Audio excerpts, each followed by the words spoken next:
So దీనిగా పరంగా మేము ఏం తెలియజేసుకోవాలనుకుంటున్నామంటే అట్లీస్ట్ దీన్ని ప్రజల్లోకి తీసుకెళ్ళి మేము ఎందుకు చేస్తున్నాం మీకు తెలియజేసి ప్రభుత్వానికి నిర్ణయం ఇస్తారని ఎస్టీ సంఘాలకు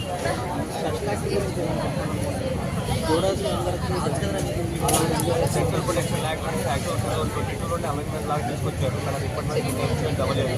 సో అది ఇంప్లిమెంట్ అయ్యి అందరి డాక్టర్స్కి ఒక ప్రొటెక్షన్ లాగా ఉంటే బాగుంటుంది. అవును, ముందుగా మెయిన్గా అక్కడ కోల్కతాలో జరిగిన ఇన్సిడెంట్కి జస్టిస్ జరిగేటువంటి నిర్ధారణకి కంపల్సరీ చేస్తాం. ఆగస్ట్ 9th జరిగిన ఈవెంట్కి అదే ఆ ఒక ఇన్సిడెంట్కి ఇంకా ఇప్పటి వరకు కూడా మనకు దానికి జస్టిస్ జరగట్లేదు. తను ఎవరైతే పట్టుబడ్డాడో అతను ఏం చేస్తారో మహా అంటే హ్యాంగ్ చేస్తారో చేసుకొని అని చెప్పిన తర్వాత కూడా ఇంకా అతను హ్యాంగ్ చేయట్లేదు.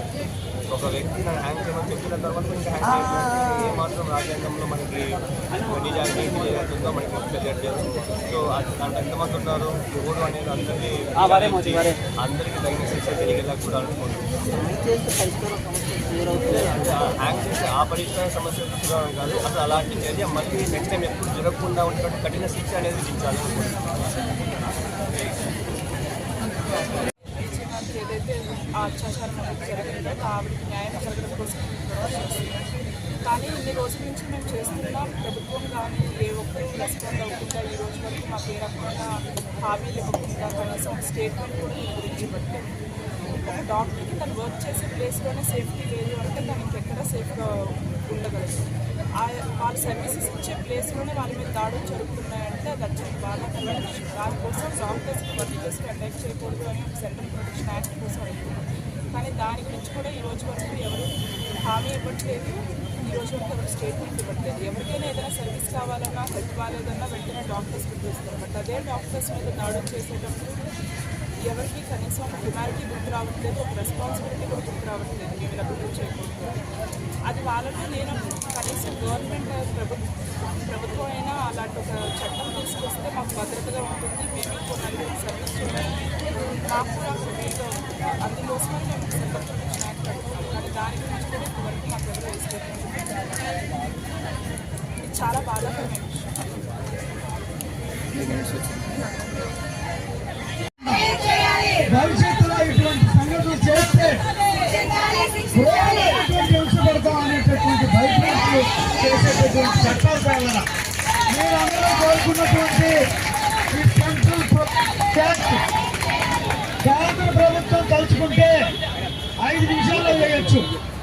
ఎందుకంటే మీరందరూ బాగా చదువుకున్న వైద్యులు, మీకు తెలుసు అన్ని ఈ దేశంలో ఉన్న చట్టాల గురించి.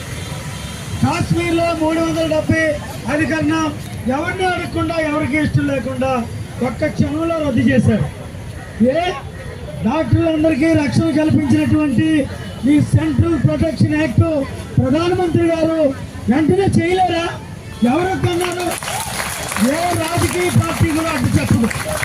ఈ దేశంలో ఉన్నటువంటి వైద్యులకి రక్షణ కల్పించాలనే యాక్ట్ చేయాలంటే యునానిమస్గా చేయొచ్చు, కానీ అవి చేయరు. ఇప్పుడు మీరందరూ బాగా గమనించండి. 4 రోజుల నుండి నిన్న మరీ ఉధృతంగా రాష్ట్ర వ్యాప్తంగా దేశవ్యాప్తంగా జరుగుతుంది. ఈరోజు దేశవ్యాప్తంగా మెడికల్ బంద్ చేయాలని నిర్ణయానికి వచ్చారు. అత్యవసర సర్వీసులు తప్ప. కేంద్ర ప్రభుత్వం చాలా తెలివైంది.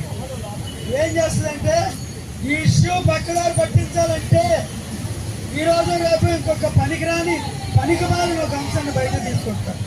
మీడియాలో దాన్ని ప్రచారం చేస్తారు. దీంట్లో మరుగులు పట్టడానికి కావాల్సినవన్నీ చేస్తారు. అయినా మీరు నష్టమైన దృష్టితో ఉండండి. మీరు కోరుకున్నటువంటి 9th జరిగిన ఈ ఇన్సిడెంట్స్ దీని తర్వాత మళ్ళీ డే బై డే ఏదో ఒకటి జరుగుతూనే ఉంది. మొన్న రీసెంట్గా విజయవాడలో జరిగింది. అట్లానే మళ్ళీ ఇట్లా జస్టిస్ కోసం ర్యాలీ చేసేటప్పుడు కూడా ఒక ఉమెన్ ఇట్లానే చంపేశారు. మాకు జస్టిస్ కావాలి. ఇట్లా డ్యూటీలో ఉన్న డాక్టర్కి సేఫ్టీ లేదు. మరి ఫ్యూచర్లో మేము కూడా ఎంత కష్టపడి చదువుకుని జాబ్ తెచ్చుకుంటాము. మరి డ్యూటీ చేయాలి అంటే నైట్ డ్యూటీస్కి వెళ్ళాలి అంటే మరి మా పేరెంట్స్కి మాకు ఎంత భయం వేస్తుంది. మరి గవర్నమెంట్ దీన్ని మీరు సెంట్రల్ గవర్నమెంట్ దాకా ఈ విషయం వెళ్ళాలని మేము కోరుకుంటున్నాము. ప్లీజ్ మాకు జస్టిస్ కావాలి, మాకు సేఫ్టీ కావాలి. డ్యూటీలో ఉన్న డాక్టర్కి సేఫ్టీ లేదు అంటే ఇంకా మెడికల్ చదివే స్టూడెంట్స్ కానీ ఇంకా అన్ని స్టూడెంట్స్కి నాన్ మెడికల్ ప్రతి ఒక్క ఉమెన్ మరి సేఫ్టీ ఎలా ఉంటుంది. ప్లీజ్ గవర్నమెంట్ మీరు ఎలక్ట్ కావాలి. మీరు మాకు జస్టిస్ కావాలి, సేఫ్టీ సేఫ్టీని మాకు ప్రొవైడ్ చేయండి. Thank you.